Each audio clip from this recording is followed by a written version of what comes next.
Hello friends, આજે આપણે બનાવીશું શેકેલા જામફળની ચટણી.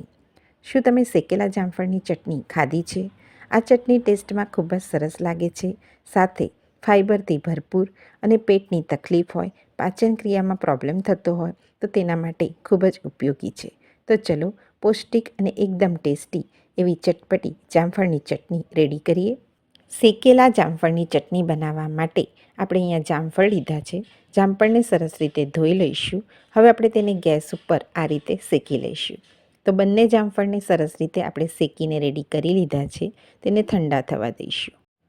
જામફળની ચટણીને ચટપટી બનાવવા માટેના બીજા ઇન્ગ્રીડિયન્ટ્સ લઈ લઈએ. તેમાં કોથમીર, લીલા મરચાં, આદુ, લીંબુનો રસ, લસણ, સંચળ પાવડર અને સાથે જીરું લીધું છે. આ બધા ઇન્ગ્રીડિયન્ટ્સ એડ કરીને જો ચટણી બનાવશો તો તે ખૂબ જ ટેસ્ટી બનશે. જામફળ સરસ રીતે ઠંડા થઈ ગયા છે. હવે આપણે તેને છોલી લઈએ અને આ રીતે તેની છાલ ઉતારી લઈશું. તો બંને જામફળની આપણે છાલ કાઢીને રેડી કરી લઈશું. સાથે તેને નાના નાના કટ કરી લઈશું. હવે મિક્સરનો બાઉલ લઈ લઈએ અને તેની અંદર એક એક કરીને બધા ઇન્ગ્રીડિયન્ટ્સ એડ કરતા જઈએ.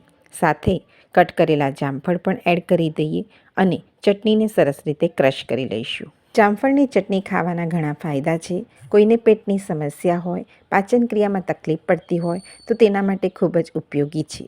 સાથે તે ફાઇબરથી ભરપૂર છે, એટલે દરેકે જામફળની ચટણી તો ખાવી જ જોઈએ.